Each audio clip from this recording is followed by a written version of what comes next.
Hello everyone, welcome to the another new video. आपका स्वागत है हमारे प्यारे से चैनल सेंस एवरीथिंग पर। आज हम पढ़ने जा रहे हैं लेक्चर 1 ग्रेविटेशन का। ग्रेविटेशन एक बहुत ही अच्छा टॉपिक है और जो हम डेली लाइफ में इतना चिपके हुए हैं हमारे अर्थ से, तो किस कारण से चिपके हुए हैं और कैसे कैसे दो मासेस होते हैं वो एक दूसरे को अट्रैक्ट करते हैं, जिसके बारे में हमें पता भी नहीं है। हम भी अट्रैक्ट करते हैं चीज़ों को, लेकिन वो जो अट्रैक्शन का फोर्स होता है वो बहुत कम होता है। ये सारी चीज़ें हमें पता नहीं होती, जो कि पता होनी चाहिए, क्योंकि ये बहुत इंटरेस्टिंग चीज़ें हैं।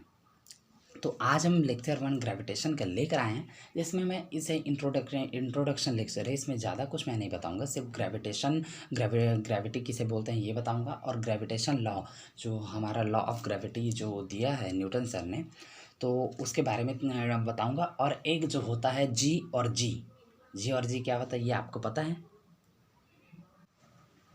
जो होता है जी और जी यानी कि जो पृथ्वी के गुरुत्वाकर्षण का नियतांक होता है, और जो स्मॉल जी होता है वो पृथ्वी के गुरुत्वाकर्षण की तीव्रता, यानी कि आप बोल सकते हैं गुरुत्वीय त्वरण, इसको रिप्रेजेंट करता है स्मॉल जी, और कैपिटल जी करता है गुरुत्वीय नियतांक। तो इसके बारे में जो रिलेशनशिप होता है उसे कैसे डिराइव करते हैं ये पढ़ेंगे। सीजी बोर्ड में जब क्वेश्चन आता है आपका, सॉरी फॉर डिले, थोड़ा सुन लो। सीजी बोर्ड में क्वेश्चन आता है आपका, तो इसमें 3 नंबर का क्वेश्चन बन ही सकता है कि जी और जी के बीच में संबंध बताओ। तो चलिए आगे बढ़ते हैं और पढ़ते हैं। So let's start the lecture 1 gravitation. What is gravity? Tell me guys, what is gravity? गुरुत्वाकर्षण क्या है? गुरुत्वाकर्षण, देखो परिभाषा है सिंपल, उसके बाद समझाता हूँ मैं।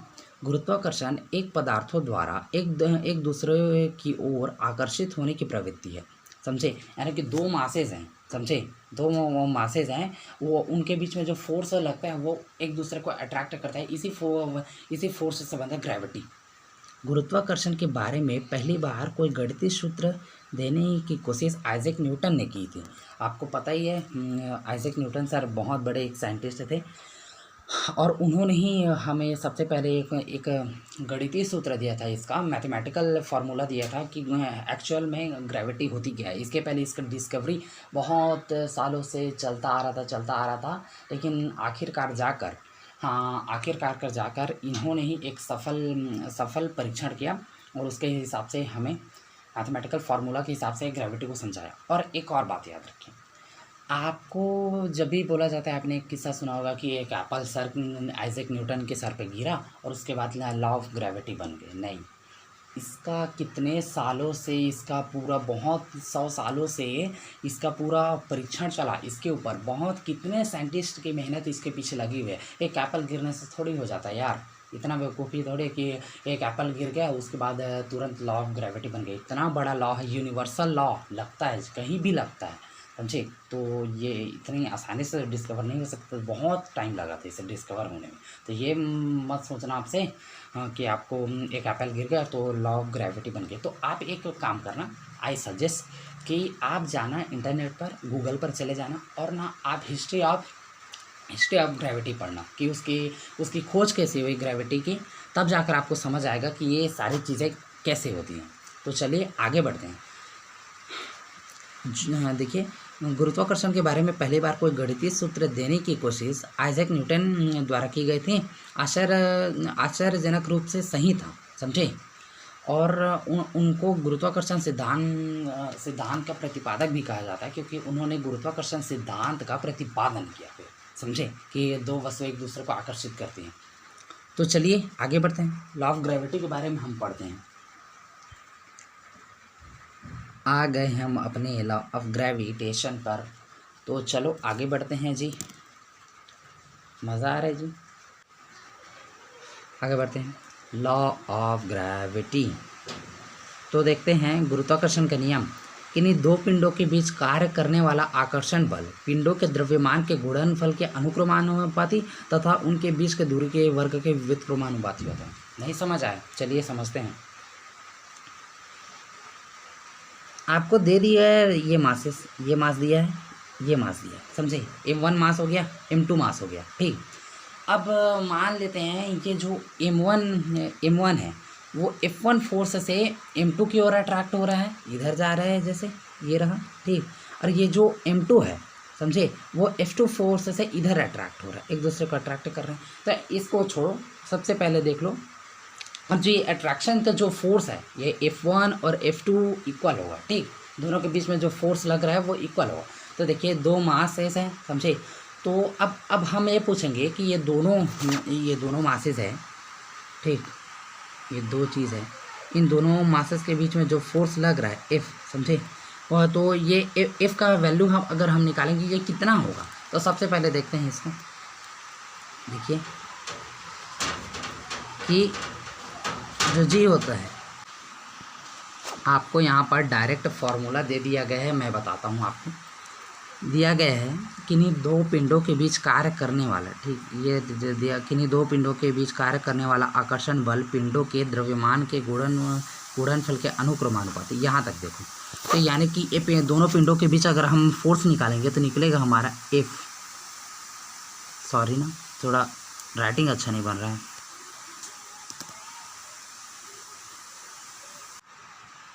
तो वो देखिए, आप कह सकते हो कि ये जो F है, समझे, पहला परिभाषा किन्हीं दो पिंडों के बीच कार्य करने वाला बल आकर्षण बल पिंडों के द्रव्यमान के गुणनफल के अनुक्रमानुपाती होने, यानी कि अनुक्रमानुपाती ऐसे कर सकते हैं हम, राइट ना। और गुणनफल M1 और M2, द्रव्यमान बोल रहा है तो M1 M2, समझे, M2 मान ले, सॉरी ना, M1 इंटू M2 ये कर सकते हैं हम। और क्या बोल रहा है, सेकंड बोल रहा है हमारा, देखिए, पर सेकंड क्या बोल रहा है ये देखिए।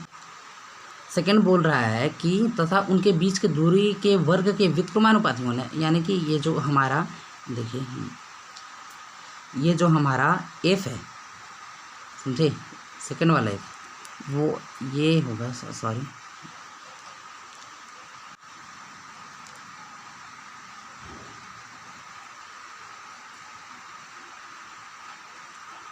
यानी कि F is inversely proportional to 1/r², समझे, 1/r² के व्युत्क्रमानुपाती होते हैं, यानी कि बीच के दूरी के वर्ग के व्युत्क्रमानुपाती होता है। इतना आप जानते हैं। दोनों को हम मिला देते हैं, दोनों फोर्सेस को हम मिला देते हैं, देखिए क्या होता है। जो हो F is proportional to M1 upon r², समझे, ये है F इस F। अब यहाँ पर प्रोपोर्शनैलिटी है, इसको हटाएंगे हम, समझे। जब प्रोपोर्शनैलिटी हटाते हैं तो हमारा बचता है ये। तो हम देखते हैं, देखिए,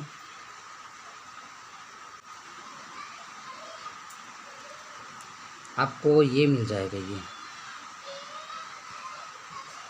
कि F अगर हम प्रोपोर्शनैलिटी हटाते हैं तो जी लग जाएगा, यहाँ पर एक कांस्टेंट लगाते हैं जी, इसे कहते हैं हम, हाँ चलो देखे बताता हूँ, जी M1 इंटू M2/r²। यहीं पर देखो, पहला फार्मूला पहले हमने देखा था कि F is directly proportional to M1 into M2, ये हो गया, इसे इक्वेशन 1 मान लो। उसके बाद F फिर से F is inversely proportional to 1/r²। तो देख लिए आपकी, और जो F होता है वो इन्वर्सली प्रोपोर्शनल होता है 1/r² के। इसे ले लो इक्वेशन 2। इक्वेशन 1 और 2 को हम लोग जोड़ देंगे, तो अब 1 और 2 को जोड़ेंगे तब समझ आएगा हमें कि F proportional to M1 M2/r², समझे। उसके बाद हम इतना तो प्रीवियस क्लासेस में भी पढ़ते आए हो यार, ये टॉपिक, ये कौन सा क्लास का नहीं है, ये सारे क्लास के लिए वैलिड है। 8th के बाद आप जब भी ग्रेविटी पढ़ोगे, जिसे भी ग्रेविटी के बारे में समझना है वो ये सारी चीज़ें पढ़े, अच्छा बात है उनके लिए। तो ये हाँ जो हो जाएगा, प्रोपोर्शनलिटी हटाएंगे तो जी, प्रोपोर्शनलिटी हटाते हैं तो एक कांस्टेंट लगाते हैं, तो F is directly proportional to G M1 M2/r² and the G is R, क्या है जी, जी क्या है हमारा, देख लो। उपयुक्त नियम को सूत्र रूप में इस प्रकार व्यक्त किया जा सकता है कि मानो मान लिया M1 और M2 के संहति। अब ये संहति बोल रहा है तो आप इसे घबराना मत। ये संहति का मतलब होता है कोई वस्तु। M और M2 द्रव्यमान का कोई दो वस्तु या दो पिंड, समझे, परस्पर d दूरी पर स्थित है, समझे, परस्पर d दूरी पर स्थित है और उनके बीच कार्य करने वाले बल का मान यही होगा जो आप यहाँ पर अपने स्क्रीन पर देख रहे हो। F1 F2 भी नहीं लोगे, F is equal to G_M1 M2/r², इतना ही लिखोगे तो भी चलेगा। अब चलो देखते हैं, ये रहा, हो गया। अब यहाँ पर इस G की वैल्यू देख लो भैया, G बहुत ही इम्पॉर्टेंट है ना। देखो यहाँ G एक समानुपाती नियतांक है जिसका सभी पदार्थों के लिए एक जैसा रहता है। इसका जो मान होता है वो सारे पदार्थों के लिए एक होता है। इसे गुरुत्वीय स्थिरांक कहते हैं, gravitational constant. Remember this guys.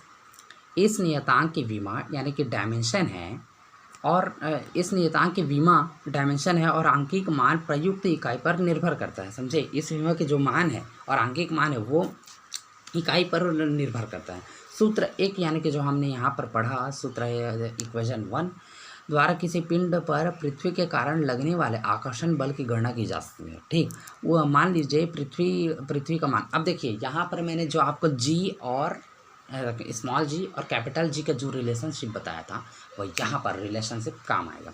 तो उस रिलेशनशिप के बारे में हम पढ़ते हैं कि क्या है उनके बीच में संबंध। तो मान लीजिए पृथ्वी का जो मास है, समझे, वो m है, कैपिटल M, और इसे और वही पृथ्वी के धरातल पर यानी कि पृथ्वी का पूरा जब मान लो, चलो देखते हैं,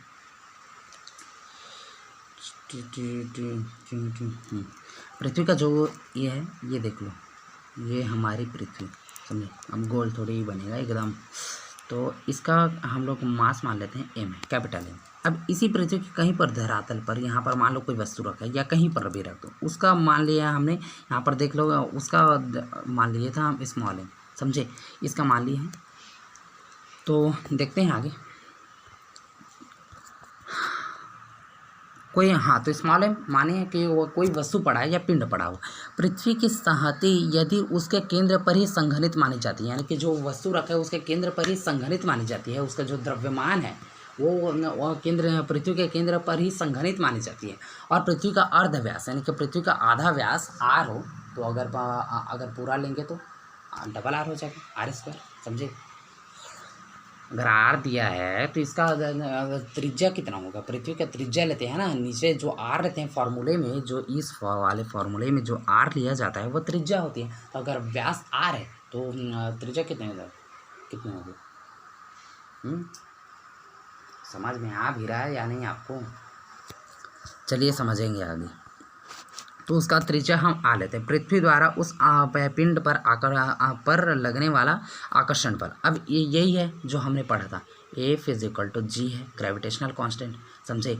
अब M है जो पर हमने M1 M2 लिया था, उसके जगह M, कैपिटल M और स्मॉल m, यानी कि ये एक पृथ्वी का द्रव्यमान है और एक जो वस्तु है उसका द्रव्यमान बटे r² है, समझे।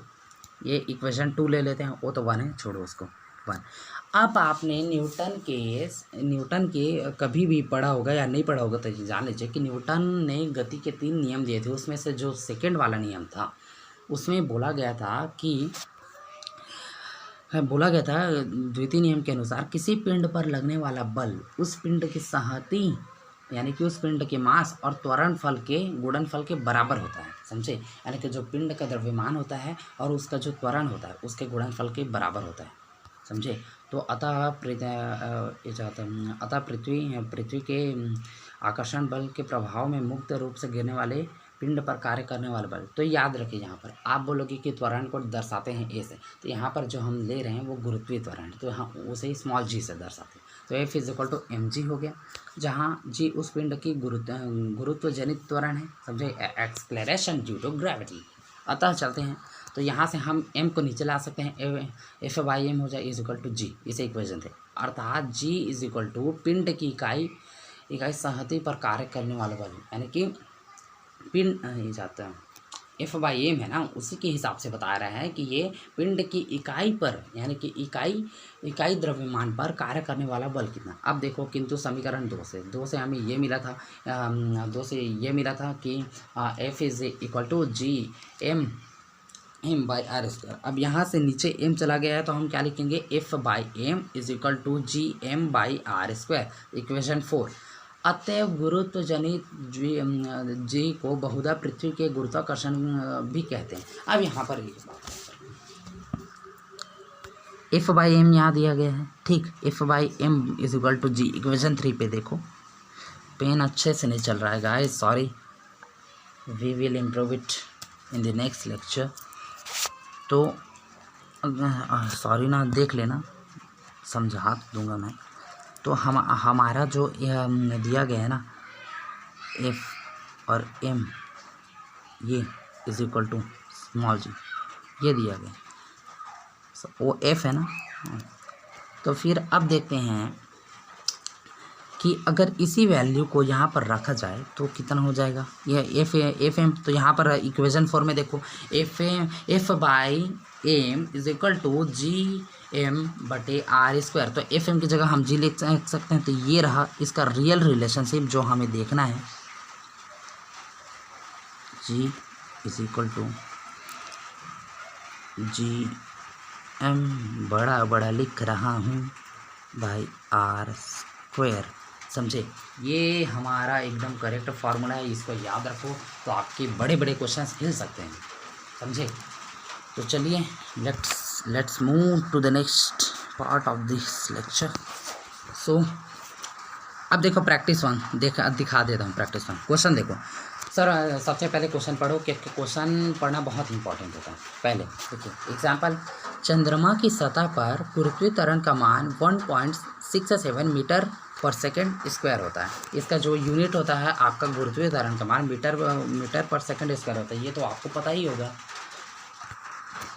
अगर क्वेश्चन थोड़े बड़े कर लेते हैं, यदि चंद्रमा की त्रिज्या 1.74 इंटू 10⁶ मीटर हो तो चंद्रमा के द्रव्यमान का परिकलन कीजिए। अब देखिए सबसे पहले क्वेश्चन में मैथमेटिकल टाइप का क्वेश्चन होता है, फिजिक्स में आपको पता ही है। तो आपको सबसे पहले वैल्यूज़ को पकड़ लेनी है कि क्या क्या हमें गिवन है। यहाँ पर हमें गिवन है हमारा गुरुत्वीय त्वरण का मान, पर स्मॉल जी तो चंद्रमा का द्रव्यमान परिकलन कीजिए। हाँ ठीक है चलो, गुरुत्वीय त्वरण का मान इसे कैपिटल जे ले लिया है, चलो ठीक है कोई बात नहीं। तो देखिए गुरुत्वीय त्वरण का मान इसमें दिया गया है, सॉरी देखिए गुरुत्वीय त्वरण का मान दिया गया है, G is equal to 1.67 metre पर सेकंड स्क्वायर, और आर दिया है 1.74 इंटू 10⁶ मीटर। अब यहाँ पर सूत्र आपको मैंने अभी बताया, यही सूत्र, आप कंफ्यूज मत हो, इसलिए मैंने एफ बाई एम नहीं लिखा। एफ बाई एम को आप जी ले सकते हो क्योंकि आपको पता है। तो अब जी वैल्यू रखेंगे, G is equal to G M by R square. अब यहाँ से हमें निकालना क्या है, मास ऑफ चंद्रमा के द्रव्यमान का परिकलन कीजिए। यानी कि अब हम पृथ्वी पर बात कर रहे थे तो पृथ्वी का द्रव्यमान कैपिटल एम लिए थे, अब चंद्रमा पर बात कर रहे हैं तो हम चंद्रमा का द्रव्यमान कैपिटल एम लेंगे। तो कैपिटल एम और ये जी यहाँ चला जाएगा, इतना तो पता ही आपका, यहाँ चाहे ये उधर चला जाएगा और ये इधर आ जाएगा। तो जो हमारा ये है, ये जो एम है ये इधर आ गया, ठीक, और ये जी है ये यहाँ इधर चला गया, ठीक। तो अब देखते हैं, ये रहा, तो M is equal to G R square by G. अब यहाँ पर सिंपली वैल्यू पुट करो, जी की वैल्यू दिए गए हैं हमें, जी की वैल्यू 1.67 इंटू हमें कितना दिया गया है, त्रिज्या की वैल्यू, आर स्क्वायर की वैल्यू 1.74 इंटू 10⁶ का स्क्वायर, और जी की वैल्यू आपको याद रखना है कि जी की वैल्यू हमेशा, जी जो ग्रेविटेशनल कांस्टेंट है उसकी वैल्यू ये होती है 6.67 इंटू 10⁻⁻11 न्यूटन मीटर स्क्वायर पर किलोग्राम स्क्वायर, ये होता है। तो अब यहाँ से मास कैलकुलेट करोगे, कैलकुलेशन तो आ ही जाती है, कोई बड़ी चीज़ नहीं है, तो कैलकुलेशन आप करना। तो ये कैलकुलेट करेंगे हम, तो 7.58 इंटू 10⁻22 किलोग्राम। अगर कैलकुलेशन में कोई प्रॉब्लम हो तो नेक्स्ट लेक्चर में कमेंट करके बताना, हम नेक्स्ट लेक्चर में कैलकुलेशन भी बताएंगे। चलिए ऐसे ही क्वेश्चन सॉल्व करना है, कुछ नहीं करना है, सिर्फ फार्मूला में रखना है आपको, फार्मूले बेस ही आएंगे, उसके अलावा कुछ नहीं है। अब आएंगे नेक्स्ट एग्जाम्पल में, let's go to the next page guys.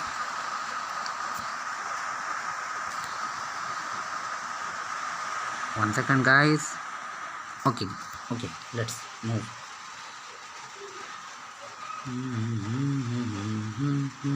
चलिए देखिए, पृथ्वी की त्रिज्या 6 × 10⁻⁶ मीटर तथा उसके तल पर गुरुत्वीय त्वरण का मान 9.8 मीटर पर सेकेंड स्क्वायर है। यदि गुरुत्वीय नियतांक का मान 6.6 इंटू 10⁻⁻11 है। आप इसने एक अंक तक लिया है, घबराना मत, 7 छुपा दिया गया है, समझो, आप ले सकते हो आगे।